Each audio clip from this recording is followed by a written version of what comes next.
Assalamualaikum warahmatullahi wabarakatuh. Bapak Ibu, saudara-saudara sebangsa setanah air, pagi tadi saya telah memimpin rapat terbatas secara virtual tentang Undang-Undang Cipta Kerja bersama jajaran pemerintah dan para gubernur.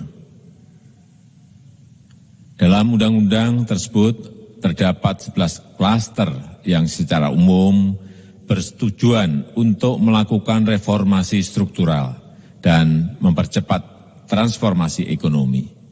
Adapun klaster tersebut adalah urusan penyederhanaan perizinan, urusan persyaratan investasi, urusan ketenaga kerjaan, urusan pengadaan lahan, urusan kemudahan berusaha, urusan dukungan riset dan inovasi, urusan administrasi pemerintahan, urusan pengenaan sanksi, urusan kemudahan pemberdayaan dan perlindungan UMKM, urusan investasi dan proyek pemerintah, serta urusan kawasan ekonomi.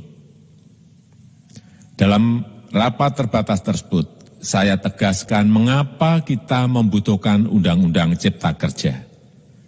Pertama, setiap tahun ada sekitar 2,9 juta penduduk usia kerja baru, anak muda yang masuk ke pasar kerja, sehingga kebutuhan atas lapangan kerja baru sangat-sangat mendesak. Apalagi di tengah pandemi, terdapat kurang lebih 6,9 juta pengangguran dan 3,5 juta pekerja terdampak pandemi COVID-19.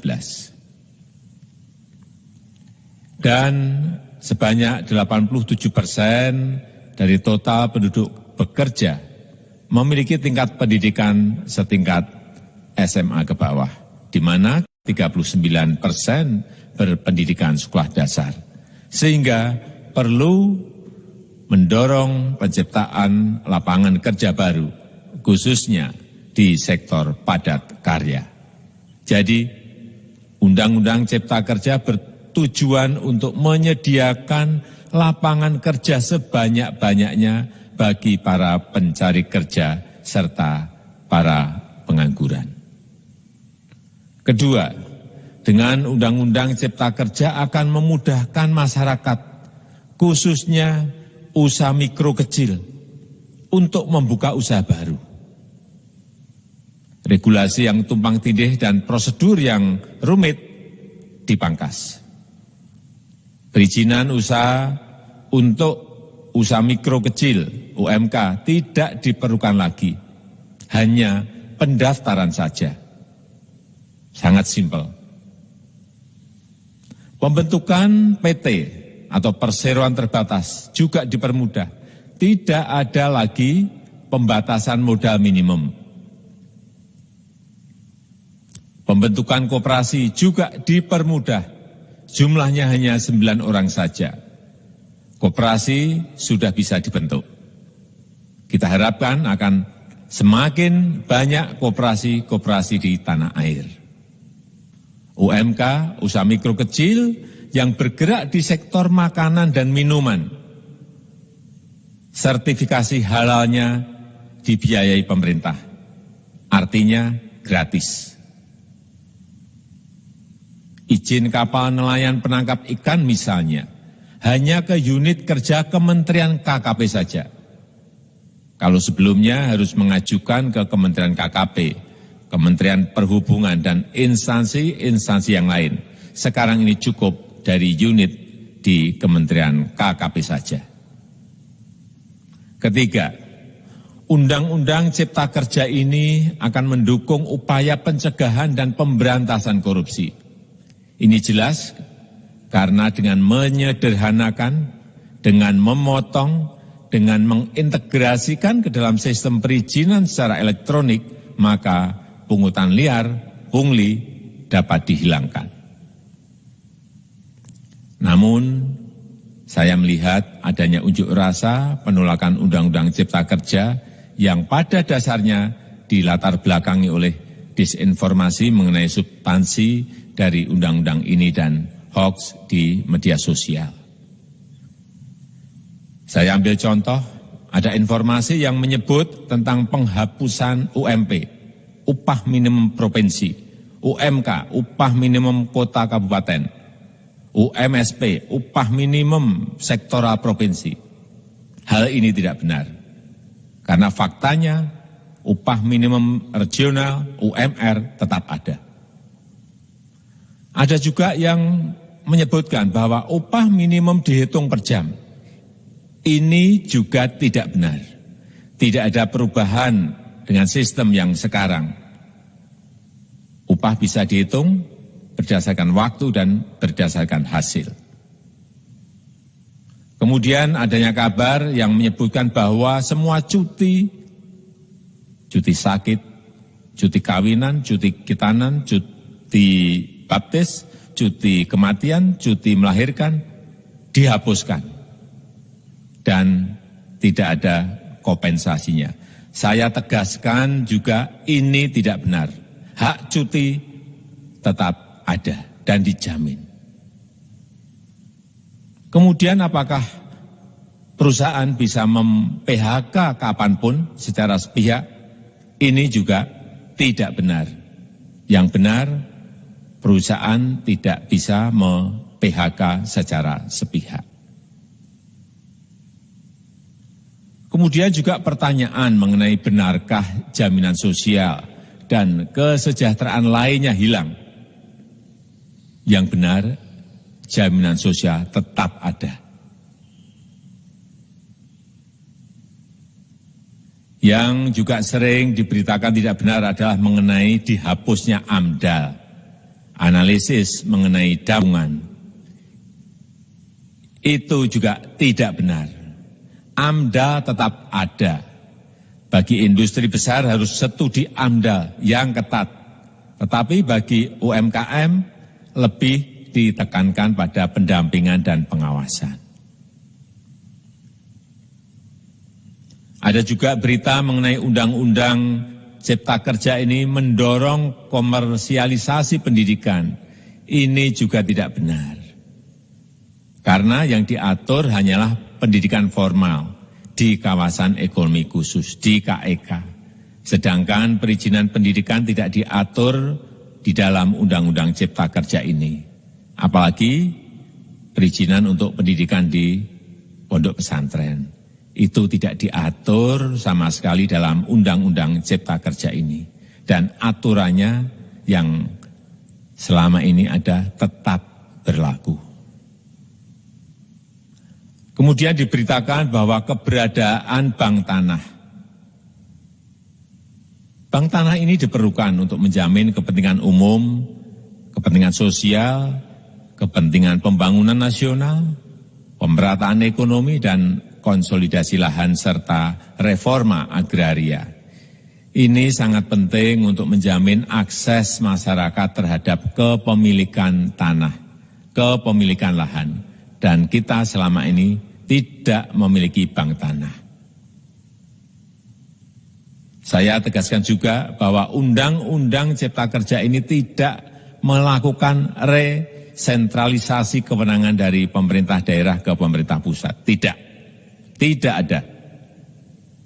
Perizinan berusaha dan pengawasannya tetap dilakukan oleh pemerintah daerah sesuai dengan NSPK, norma, standar, prosedur, dan kriteria yang ditetapkan pemerintah pusat. Ini agar dapat tercipta standar pelayanan yang baik di seluruh daerah. Dan penetapan NSPK ini dapat nanti akan diatur di dalam PP atau peraturan pemerintah. Selain itu, kewenangan perizinan untuk non-perizinan berusaha tetap ada di Pemda, sehingga tidak ada perubahan. Bahkan kita melakukan penyederhanaan, melakukan standarisasi jenis dan prosedur berusaha di daerah. Dan perizinan berusaha di daerah diberikan batas waktu. Ini yang penting di sini. Jadi ada service level of agreement. Permohonan perizinan dianggap disetujui bila batas waktu telah terlewati. Saya perlu tegaskan pula bahwa Undang-Undang Cipta Kerja ini memerlukan banyak sekali peraturan pemerintah atau PP dan peraturan presiden atau Perpres. Jadi setelah ini akan muncul PP dan Perpres yang akan kita selesaikan paling lambat 3 bulan setelah diundangkan. Kita pemerintah membuka dan mengundang masukan-masukan dari masyarakat dan masih terbuka usulan-usulan dan masukan dari daerah-daerah. Pemerintah berkeyakinan melalui Undang-Undang Cipta Kerja ini jutaan pekerja dapat memperbaiki kehidupannya dan juga penghidupan bagi keluarga mereka. Dan kalau masih ada, jika masih ada ketidakpuasan terhadap Undang-Undang Cipta Kerja ini, silahkan mengajukan uji materi atau judicial review melalui MK, Mahkamah Konstitusi. Sistem ketatanegaraan kita memang mengatakan seperti itu. Jadi, kalau masih ada yang tidak puas dan menolak, silahkan diajukan uji materi ke MK. Saya rasa itu yang bisa saya sampaikan pada kesempatan yang baik ini. Terima kasih. Wassalamualaikum warahmatullahi wabarakatuh.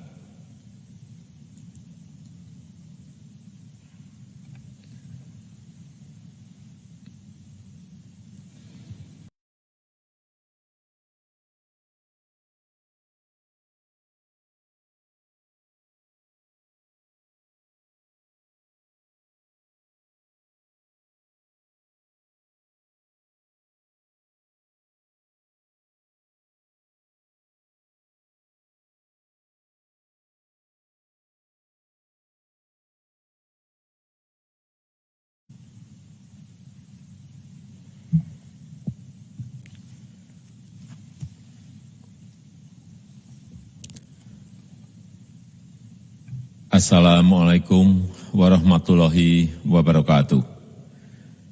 Bapak, Ibu, saudara-saudara sebangsa setanah air, pagi tadi saya telah memimpin rapat terbatas secara virtual tentang Undang-Undang Cipta Kerja bersama jajaran pemerintah dan para gubernur. Dalam undang-undang tersebut terdapat 11 klaster yang secara umum bersetujuan untuk melakukan reformasi struktural dan mempercepat transformasi ekonomi. Adapun klaster tersebut adalah urusan penyederhanaan perizinan, urusan persyaratan investasi, urusan ketenagakerjaan, urusan pengadaan lahan, urusan kemudahan berusaha, urusan dukungan riset dan inovasi, urusan administrasi pemerintahan, urusan pengenaan sanksi, urusan kemudahan pemberdayaan dan perlindungan UMKM, urusan investasi dan proyek pemerintah, serta urusan kawasan ekonomi. Dalam rapat terbatas tersebut, saya tegaskan mengapa kita membutuhkan Undang-Undang Cipta Kerja. Pertama, setiap tahun ada sekitar 2,9 juta penduduk usia kerja baru, anak muda yang masuk ke pasar kerja. Sehingga kebutuhan atas lapangan kerja baru sangat-sangat mendesak. Apalagi di tengah pandemi, terdapat kurang lebih 6,9 juta pengangguran dan 3,5 juta pekerja terdampak pandemi COVID-19. Dan sebanyak 87% dari total penduduk bekerja memiliki tingkat pendidikan setingkat SMA ke bawah, di mana 39% berpendidikan sekolah dasar. Sehingga perlu mendorong penciptaan lapangan kerja baru, khususnya di sektor padat karya. Jadi, Undang-Undang Cipta Kerja tujuan untuk menyediakan lapangan kerja sebanyak-banyaknya bagi para pencari kerja serta para pengangguran. Kedua, dengan Undang-Undang Cipta Kerja akan memudahkan masyarakat, khususnya usaha mikro kecil, untuk membuka usaha baru. Regulasi yang tumpang tindih dan prosedur yang rumit dipangkas. Perizinan usaha untuk usaha mikro kecil, UMK, tidak diperlukan lagi. Hanya pendaftaran saja. Sangat simpel. Pembentukan PT atau perseroan terbatas juga dipermudah. Tidak ada lagi pembatasan modal minimum. Pembentukan koperasi juga dipermudah. Jumlahnya hanya 9 orang saja. Koperasi sudah bisa dibentuk. Kita harapkan akan semakin banyak koperasi-koperasi di tanah air. UMK, usaha mikro kecil yang bergerak di sektor makanan dan minuman. Sertifikasi halalnya dibiayai pemerintah. Artinya gratis. Izin kapal nelayan penangkap ikan misalnya, hanya ke unit kerja Kementerian KKP saja. Kalau sebelumnya harus mengajukan ke Kementerian KKP, Kementerian Perhubungan, dan instansi-instansi yang lain. Sekarang ini cukup dari unit di Kementerian KKP saja. Ketiga, Undang-Undang Cipta Kerja ini akan mendukung upaya pencegahan dan pemberantasan korupsi. Ini jelas karena dengan menyederhanakan, dengan memotong, dengan mengintegrasikan ke dalam sistem perizinan secara elektronik, maka pungutan liar, pungli dapat dihilangkan. Namun, saya melihat adanya unjuk rasa penolakan Undang-Undang Cipta Kerja yang pada dasarnya dilatar belakangi oleh disinformasi mengenai substansi dari undang-undang ini dan hoax di media sosial. Saya ambil contoh, ada informasi yang menyebut tentang penghapusan UMP, upah minimum provinsi, UMK, upah minimum kota kabupaten, UMSP, upah minimum sektoral provinsi. Hal ini tidak benar, karena faktanya upah minimum regional, UMR, tetap ada. Ada juga yang menyebutkan bahwa upah minimum dihitung per jam. Ini juga tidak benar. Tidak ada perubahan dengan sistem yang sekarang. Upah bisa dihitung berdasarkan waktu dan berdasarkan hasil. Kemudian adanya kabar yang menyebutkan bahwa semua cuti sakit, cuti kawinan, cuti khitanan, cuti baptis, cuti kematian, cuti melahirkan, dihapuskan. Dan tidak ada kompensasinya. Saya tegaskan juga ini tidak benar. Hak cuti tetap ada dan dijamin. Kemudian apakah perusahaan bisa mem-PHK kapanpun secara sepihak? Ini juga tidak benar. Yang benar, perusahaan tidak bisa mem-PHK secara sepihak. Kemudian juga pertanyaan mengenai benarkah jaminan sosial dan kesejahteraan lainnya hilang. Yang benar, jaminan sosial tetap ada.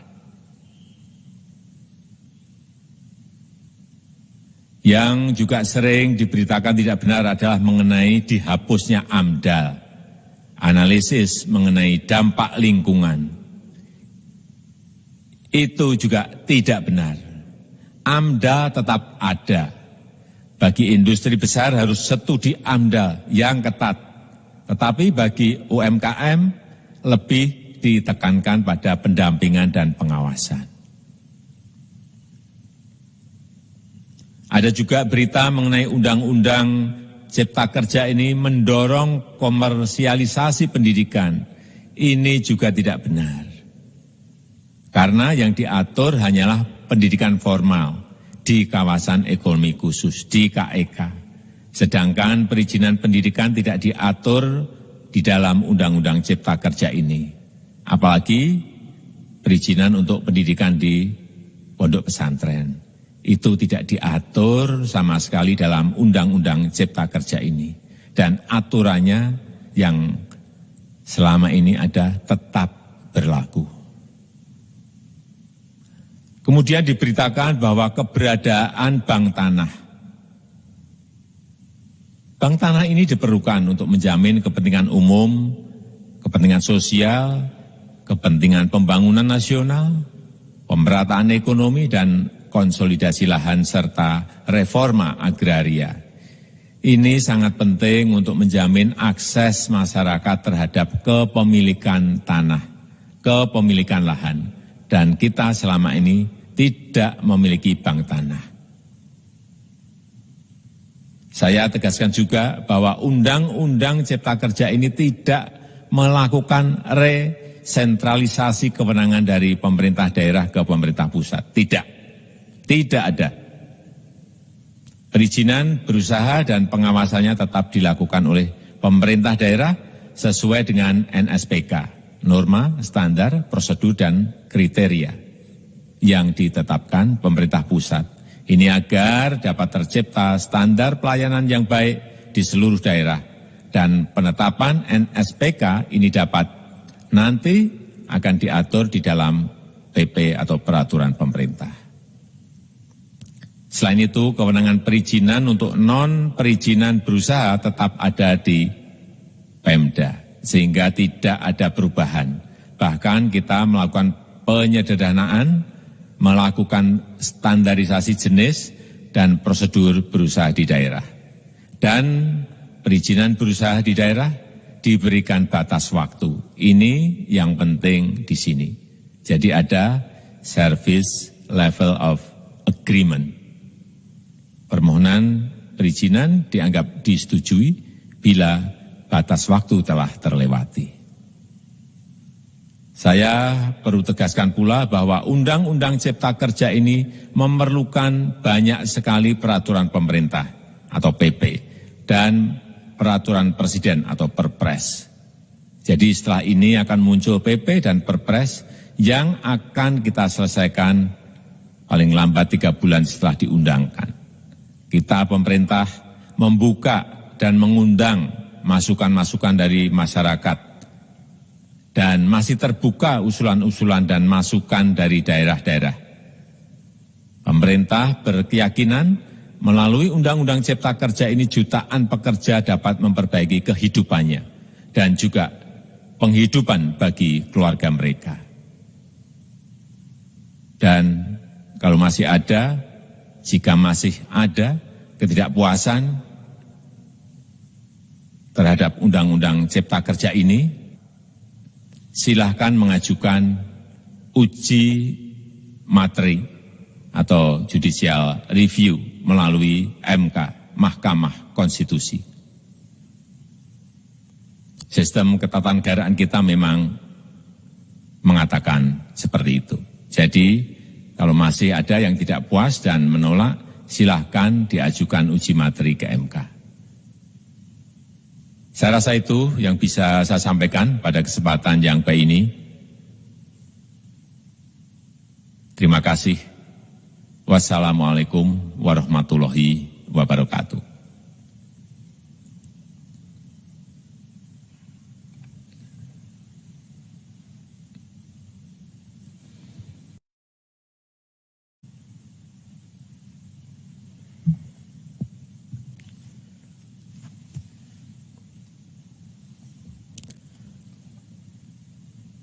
Assalamualaikum warahmatullahi wabarakatuh.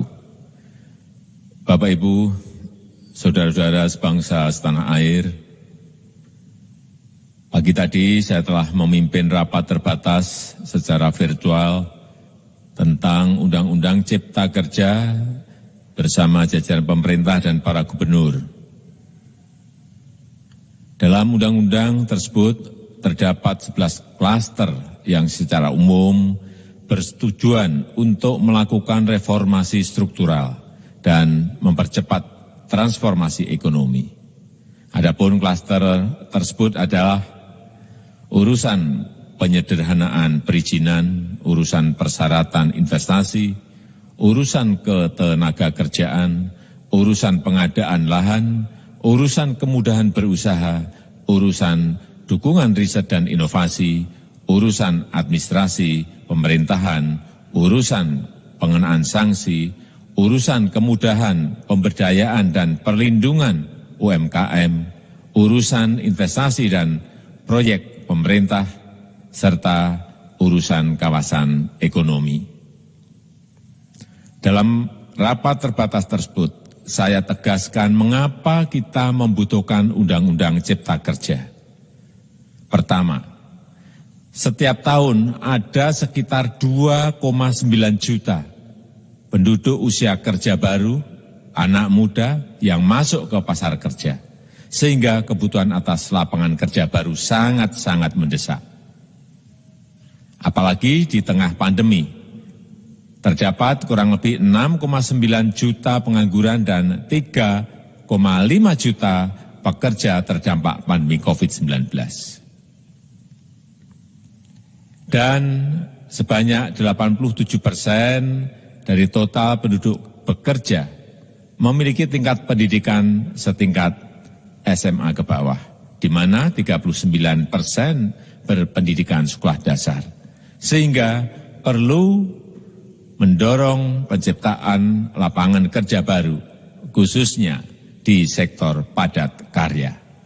Jadi, Undang-Undang Cipta Kerja bertujuan untuk menyediakan lapangan kerja sebanyak-banyaknya bagi para pencari kerja serta para pengangguran.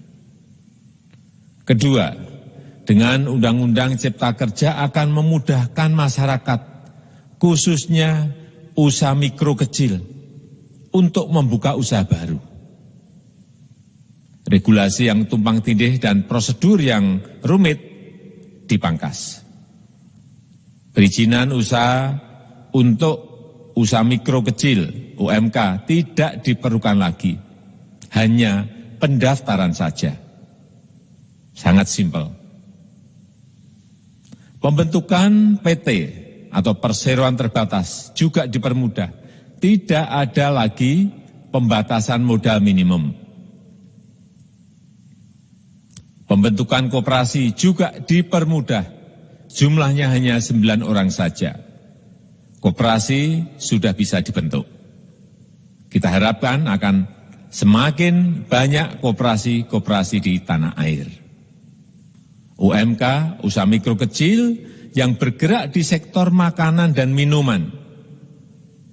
Sertifikasi halalnya dibiayai pemerintah. Artinya gratis. Izin kapal nelayan penangkap ikan misalnya, hanya ke unit kerja Kementerian KKP saja.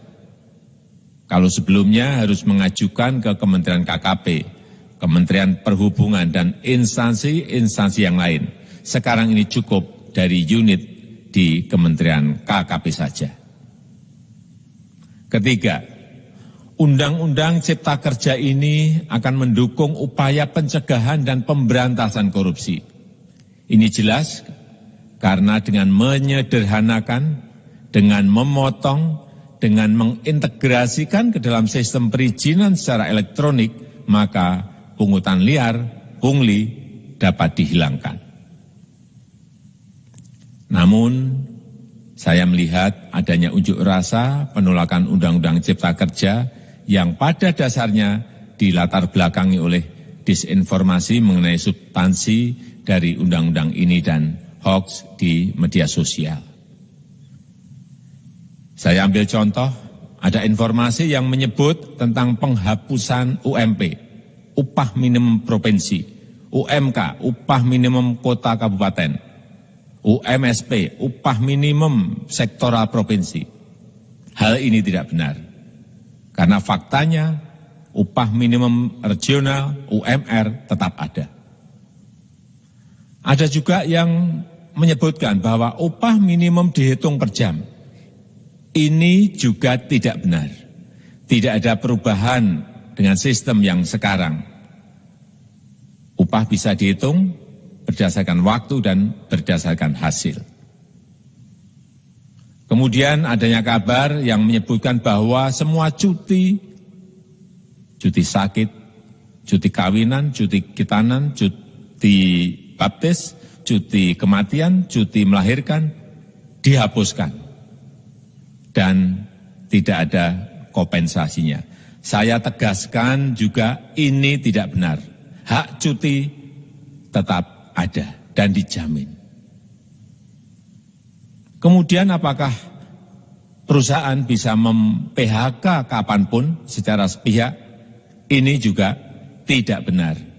Yang benar, perusahaan tidak bisa mem-PHK secara sepihak. Kemudian juga pertanyaan mengenai benarkah jaminan sosial dan kesejahteraan lainnya hilang. Yang benar, jaminan sosial tetap ada. Yang juga sering diberitakan tidak benar adalah mengenai dihapusnya AMDAL, analisis mengenai dampak lingkungan. Itu juga tidak benar. AMDAL tetap ada. Bagi industri besar harus studi AMDAL yang ketat. Tetapi bagi UMKM lebih ditekankan pada pendampingan dan pengawasan. Ada juga berita mengenai Undang-Undang Cipta Kerja ini mendorong komersialisasi pendidikan. Ini juga tidak benar. Karena yang diatur hanyalah pendidikan formal di kawasan ekonomi khusus, di KEK. Sedangkan perizinan pendidikan tidak diatur di dalam Undang-Undang Cipta Kerja ini. Apalagi perizinan untuk pendidikan di pondok pesantren. Itu tidak diatur sama sekali dalam Undang-Undang Cipta Kerja ini. Dan aturannya yang selama ini ada tetap berlaku. Kemudian diberitakan bahwa keberadaan bank tanah. Bank tanah ini diperlukan untuk menjamin kepentingan umum, kepentingan sosial, kepentingan pembangunan nasional, pemerataan ekonomi dan konsolidasi lahan serta reforma agraria. Ini sangat penting untuk menjamin akses masyarakat terhadap kepemilikan tanah, kepemilikan lahan. Dan kita selama ini tidak memiliki bank tanah. Saya tegaskan juga bahwa Undang-Undang Cipta Kerja ini tidak melakukan resentralisasi kewenangan dari pemerintah daerah ke pemerintah pusat. Tidak ada. Perizinan berusaha dan pengawasannya tetap dilakukan oleh pemerintah daerah sesuai dengan NSPK. Norma, standar, prosedur, dan kriteria yang ditetapkan pemerintah pusat. Ini agar dapat tercipta standar pelayanan yang baik di seluruh daerah. Dan penetapan NSPK ini dapat nanti akan diatur di dalam PP atau peraturan pemerintah. Selain itu, kewenangan perizinan untuk non-perizinan berusaha tetap ada di Pemda. Sehingga tidak ada perubahan. Bahkan kita melakukan penyederhanaan, melakukan standarisasi jenis dan prosedur berusaha di daerah. Dan perizinan berusaha di daerah diberikan batas waktu. Ini yang penting di sini. Jadi ada service level of agreement. Permohonan perizinan dianggap disetujui bila batas waktu telah terlewati. Saya perlu tegaskan pula bahwa Undang-Undang Cipta Kerja ini memerlukan banyak sekali peraturan pemerintah atau PP dan peraturan presiden atau Perpres. Jadi setelah ini akan muncul PP dan Perpres yang akan kita selesaikan paling lambat 3 bulan setelah diundangkan. Kita pemerintah membuka dan mengundang masukan-masukan dari masyarakat dan masih terbuka usulan-usulan dan masukan dari daerah-daerah. Pemerintah berkeyakinan melalui Undang-Undang Cipta Kerja ini jutaan pekerja dapat memperbaiki kehidupannya dan juga penghidupan bagi keluarga mereka. Dan kalau masih ada, jika masih ada ketidakpuasan terhadap Undang-Undang Cipta Kerja ini, silahkan mengajukan uji materi atau judicial review melalui MK, Mahkamah Konstitusi. Sistem ketatanegaraan kita memang mengatakan seperti itu. Jadi, kalau masih ada yang tidak puas dan menolak, silahkan diajukan uji materi ke MK. Saya rasa itu yang bisa saya sampaikan pada kesempatan yang baik ini. Terima kasih. Wassalamualaikum warahmatullahi wabarakatuh.